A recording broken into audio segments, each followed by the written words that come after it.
Fadhwa, thank you so much. I don't know whether you followed that. The imagery, just the imagery and the images portrayed. I love watching track and field, absolutely adore it. And just think about it.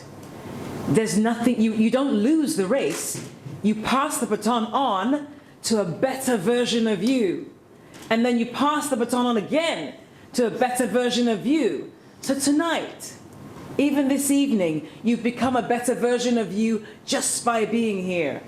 And receiving the wealth of what she's telling you, so that as you're growing, you continue to pass the baton on. So the best version of you hits the finish line. I'm starting reading this book tonight. I have to tell you that much. Absolutely, I absolutely loved it. One more round of applause for Fadhwa. Absolutely amazing imagery. Amazing imagery.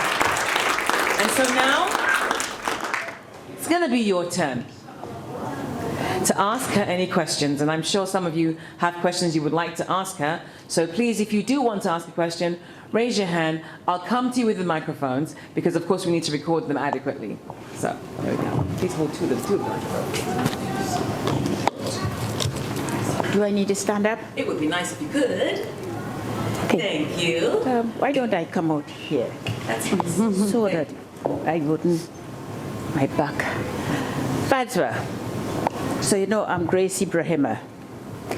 And you talk about going the distance and passing the baton.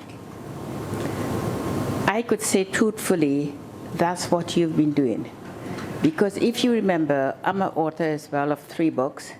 And I remember the day when you came to my door with, I think, 2 or 3 of your colleagues dressed in your lovely headscarf, and you bought that book. For me, I gave you the book, and you passed that baton on. So this is not, for me, it's not something you just think you're going to say for the audience to like you. No, that's part of your history. And I've got to tell you, you know, when I saw your book out, I thought, I don't know if you people are like me, but I thought, oh, it's Saturday evening, and I should be home, and it's getting cold, and it's going to get dark, and I don't like driving in the dark, and you know how it goes. Yeah. And I thought, you know, that was my left shoulder, and I know that left voice. The other voice says, you better get dressed and go there and support this young lady, because she supported you. But it's something bigger than that. We are supporting the people out there who thinks they do not have a voice. And let me tell you, you all got a voice. You all got a story. And in fact, I was talking to somebody I'm sitting next to, and she was talking about her story. But she says, I don't know what to write. I said, you don't have to know what to write. Just start writing. Mm-hmm. Just start writing, and it's going to come, let me tell you. I know. And also, last thing before I finish, time, let me tell you, writing takes a lot of time. And for me, when I wrote my first book, I had to learn to write emails. And some of my emails still floating away. Some there, I didn't get any reply back.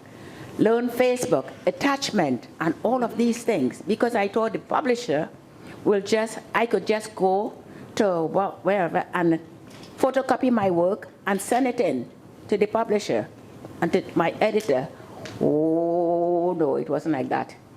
It was through Facebook and all of that, all the way down the way and attachment. So, congratulations. Big congratulations. Thank you, Grace. Does anybody else have a question they'd love to ask? Okay, thank you. I'm going to pass the microphone on. Thank you so much. So I was reading your book once I bought it, and I could really relate to of how you started integrating different parts. I'm actually working with someone for me to like not, respond to triggers and embracing my parts and realizing when I react and respond. And I was wondering, how long does that process take? A lifetime. That's a really, really good question, right? So how many of you here are aware of what we are talking about, parts, different parts? Yeah, so the parts come in form of personality, your belief system, the emotions. That's why I'm saying no parts left behind. Well, the broken parts. There is no broken parts. We are demystifying. There you go. They are the unloved parts. They are unseen parts, right? Yeah. That need your attention.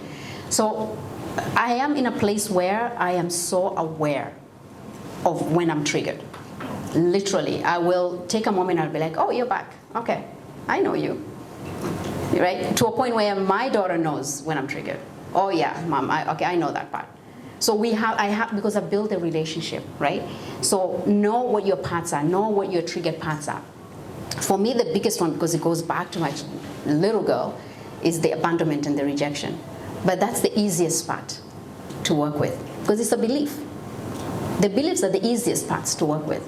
It's the emotions that we want to really, right? Because the sadness and the anger and the fear, those are the emotions that we really want to get to know and develop a relationship. So it really depends. If you're open to it, it seems like you already know what your parts are. Develop a deeper relationship with them. Connect to them.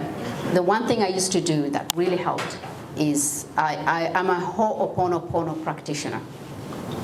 And what it says is you come back to yourself and you say, I love you. I love you for. And you say 2-3 things what you love you for. I am sorry. I am sorry for. And you say what you're sorry for. So maybe I'm sorry I didn't believe in you. I'm sorry I didn't love you. I'm sorry I didn't accept you. Right? So you're coming back to that wounded part. And then, please forgive me. Please forgive me for not believing in you. Please forgive me for not loving you. Please forgive me for not embracing you. Right? So when you do these 3 things, you're building trust with that part. It's not broken.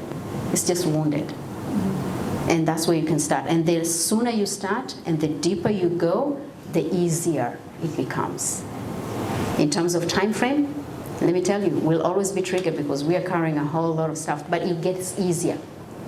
Once you've developed the relationship with those parts, you're not easily triggered because you'll recognize, you'll be like, oh yeah, you're back, okay, let's have a conversation. Now you're putting attention to that part instead of focusing outwardly.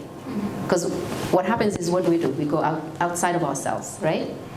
And now we are neglecting that part that maybe was rejected, inflicting more wound. So I'm glad you asked that question, because there's steps that you can actually take in going the distance, and the processes that you can use to bring you closer to those parts. Really appreciate it. Thank you. Yeah. Round of applause. Thank you very much for asking.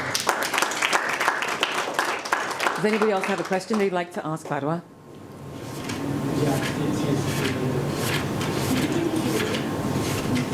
Yes, Alex.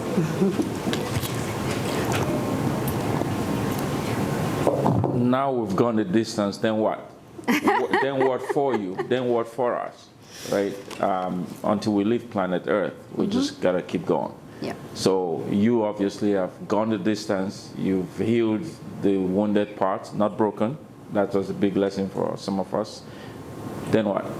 When you arrive? Keep going the distance. We keep going, right? I mean, every day it's an evolution. We're human beings. We're growing all the time. This who I was 2017 to who I am today is day and night. But who I was a year ago is day and night. But I know who I am today. I cannot wait to meet my higher version. I look forward to her because I know she's preparing me. This journey, going the distance, is preparing me for the next. So it's passing the baton, basically. Right? I'm looking forward to the next version of me. I know the one sitting here today and the one tomorrow is just bigger and better and brighter. Yeah. Thank you. What an amazing answer. Thank you for that. Does anybody else have a question for her? Here we go. So first off, congratulations. You mentioned you have 2 other books. Will you share what they're about, and are you planning to publish them as well? So those books are still sitting in the, thank you for the question. They're in the iCloud, but you know what? I have something else cooking right now. And it's like going the distance part 2, right? Yeah, because what I'm getting a lot, even since I published the book, there's a lot of things that I'm observing and noticing. And a lot of questions are coming towards me. And I'm a very curious person, very inquisitive. So it's like, oh. So I'm just taking notes now. I'm in the process of just taking notes because I'm thinking, okay, something is coming from this. Yeah. But the ones that are sitting in the iCloud, they're kind of still there. They'll come one day, but right now something is cooking. Yeah. I don't have the title yet. Okay. You know why? Because even for this, Going the Distance, the title and the subtitle didn't come together at the same time. It's like a message. And I remember going Christmas holiday 2022, we had a break from work, and I was immersed. And my aunt is here, and I remember she came to visit me, and she just looked at me. She's like, I don't know what's going on. I'm like, just let me be. And I remember sitting on the dining table, and for 3 hours, I was in a space that I've never experienced before. And shortly after that, I went into my room. I sat for 3 hours, Going the Distance, the title came from. And then No Path Left Behind came from that as well. So sometimes the messages that we write, and it doesn't come just from the mind. It comes from a higher power and just comes through you. So what I'm sharing, yes, it's from my experience, but it's coming from a very deep place. Yeah. Do we have any other questions? Okay, now I'm giving you an opportunity now. Going once, going twice, you sure? Okay. Fadhwa has a personal request of us, and I would like to kind of fulfill it now before things get busy. And I know that everybody wants their books